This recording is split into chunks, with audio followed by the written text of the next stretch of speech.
오늘도 이 새벽에 기도의 자리로 나오신 사랑하는 모든 성도님들 주님의 이름으로 환영하고 축복합니다. 하나님께서 허락하신 그 측량할 수 없는 은혜, 그 한없으신 은혜가 오늘 주님 앞에 나온 우리 모든 삶을 또 축복하시고 인도하실 줄 믿습니다. 우리가 인생을 살아가다 보면 마치 이 요셉이 갇혀있던 애굽의 어두운 동굴과 같은 이 캄캄한 새벽과 같은 시간들을 보낼 때가 많이 있습니다. 언제 이 고난이 끝날지, 또 하나님은 과연 그 시간 동안 내 기도를 듣고 계신지 그 답답한 마음으로 하나님 앞에 나올 때가 있습니다. 혹시 지금도 그런 마음으로 하나님 앞에 나온 우리 성도님들이 계실지 모르겠습니다. 그런데 오늘 본문 이 창세기 41장 말씀을 보면 그렇게 어둡고 캄캄했던 그 길고 잔혹했던 13년의 어두움이 단 한순간에 사라지고 눈부신 아침과 같은 그러한 날이 밝아오는, 단 한순간에 그런 날이 밝아오는 모습이 오늘 성경 말씀에 나타납니다.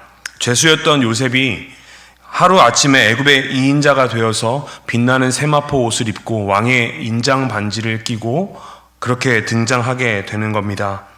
세상의 눈에는 그저 인간적인 어떤 성공, 이 인간적인 역전 드라마를 이룬 정도로 생각할 수 있겠지만 성경은 이것을 한치의 오차도 없는 하나님의 시간표, 하나님의 계획 안에 이루어난 하나님의 은혜라는 것을 분명히 드러냅니다. 오늘 우리가 이 말씀을 통해서 먼저 묵상해야 할 것은 하나님은 하나님의 가장 완벽한 시간표, 그때에 맞추어 하나님의 백성의 닫힌 문을 여시는 분이시다라는 사실을 우리는 묵상하게 됩니다. 오늘 본문 37절에서 41절에는 바로가 자신의 꿈을 명쾌하게 해석하고 그 대안까지 제시하는 요셉을 바라보며 이와 같이 하나님의 영에 감동된 사람을 우리가 어찌 찾을 수 있으리요라고 고백합니다. 감탄합니다. 그리고 자기 손에 있던 인장반지를 빼어 요셉의 손에 끼워줍니다. 인장반지는 당시 이 고대 근동에서 절대 권력, 그리고 모든 것을 결제할 수 있는 이 결제권의 상징이었습니다. 세상의 눈으로 보면 이 바로왕이 요셉의 탁월함을 인정하여 세상의 2인자, 애굽의 2인자로 받아들인 것처럼 보입니다. 하지만 하나님은 이 사건을 통해서 우리에게 분명한 사실을 말씀하십니다. 하나님과 늘 동행하는, 성경에서 요셉을 향해 이렇게 표현합니다. 형통했다. 형통한 삶을 살았던 이 요셉의 손에 모든 이 주도권을 허락하신 분은 바로 하나님이시다라는 사실입니다. 하나님께서 요셉에게 이 놀라운 일을 허락하신 이유는 장차 임할 이 거대한 기근 속에서 하나님의 그 언약 백성들을 굶어 죽지 않고 보존하시기 위해서 요셉의 손에 이 애굽의 통치권을 허락하셨다라는 사실을 우리는 이 말씀을 통해서 알 수 있습니다. 세상의 방법을 통해 하나님의 놀라우신 하나님의 놀라우신 이 구원의 역사를 이루어 가신 것입니다. 이 놀라운 날이 오기까지 무려 요셉은 13년의 기간이라는 어두운 이 감옥의 시간, 어두운 밤의 시간들을 보냈습니다. 형들에게 버림받고 억울하게 누명을 받고 또 철저한 낮아짐의 시간을 보냈던 그런 때였지만 하나님은 이 어두운 시간을 그냥 결코 내버려 두지 않으셨습니다. 이 시간이 요셉이 하나님을 더욱 신뢰하며 하나님만을 의지하는 형통한 삶의 비결이 되는 시간이었습니다. 사랑하는 성도 여러분, 혹시 지금 나의 기도가 응답되지 않는 것과 같은 그런 어두운 시간들을 보내고 계시다면, 세상에서 한없이 작아지고 초라해진 것처럼 느껴지는 그런 시간들을 보내고 계시다면 분명히 기억하시기를 소망합니다. 우리를 향한 하나님의 시간표는 단 1초도 오차가 없이 흘러가고 있다라는 사실입니다. 가장 정확한 때, 그 가장 정확한 하나님의 때가 차면 단숨에 우리 삶에 우리가 겪고 있는 이 모든 고통들과 어려움들을 벗기시고 그 닫힌 문은 활짝 열어주실 것입니다. 이 새벽 모든 만물의 주관자 되시고 또 통치자 되시는 하나님을 온전히 신뢰하며 우리에게 주어진 이 모든 시간들을 인내의 시간으로, 믿음으로 통과하는 그러한 시간으로 보내시는 우리 사랑하는 모든 성도님들 되시기를 간절히 축복합니다. 우리가 두 번째로 묵상해야 할 것은 하나님은 우리의 외적인 환경을 바꾸실 뿐만 아니라 우리의 내면의 깊은 상처를 만지시고 회복시키시는 분이라는 사실을 우리는 기억해야 합니다. 오늘 본문 50절부터 52절까지의 말씀을 보면 요셉은 총리가 되어 큰 풍년을 다스리는 이 분주한 일상 속에서도 두 아들을 낳게 됩니다. 그리고 이 두 아들의 이름을 통해서 요셉이 그동안 겪었던 어려운 시간들을 어떻게 신앙적으로 해석하고 또 하나님 앞에 이것을 승화시켰는지 우리는 볼 수 있습니다. 첫째 아들 이름은 므낫세입니다. 그 뜻은 하나님이 내 모든 고난과 내 아버지의 온 집 일을 잊어버리게 하셨다라는 것입니다. 사랑하는 성도 여러분, 이 요셉이 형들에게 팔려 애굽에 오게 되었던 이 모든 사실, 그리고 보디발의 집에서 배신당했던 그 억울한 사실 자체를 기억상실처럼 잊어버렸다라는 뜻이 아닙니다. 여기서 잊게 하셨다라는 것은 상처가 주는 마음속에 남겨져 있는 독성과 원망으로부터 하나님이 요셉을 해방시키셨다라는 뜻입니다. 과거의 아픔이 더 이상 현재의 발목을 붙잡지 못하도록 하나님께서 그의 마음 가운데 그 복음의 은혜로 덮어주셨다라는 사실입니다. 이어지는 둘째 아들의 이름은 에브라임입니다. 그 뜻은 하나님이 나를 내가 수고한 땅에서 번성하게 하셨다라는 뜻입니다. 놀라운 신앙의 고백입니다. 요셉은 이 애굽을 자기가 성공한 땅이라고 부르지 않고 수고한 땅, 즉 눈물과 고난의 땅이라고 부릅니다. 그런데 하나님은 바로 그 눈물의 자리, 그 고난의 자리에서 요셉을 번성하게 하셨습니다. 이것이 요셉의 고백이었습니다.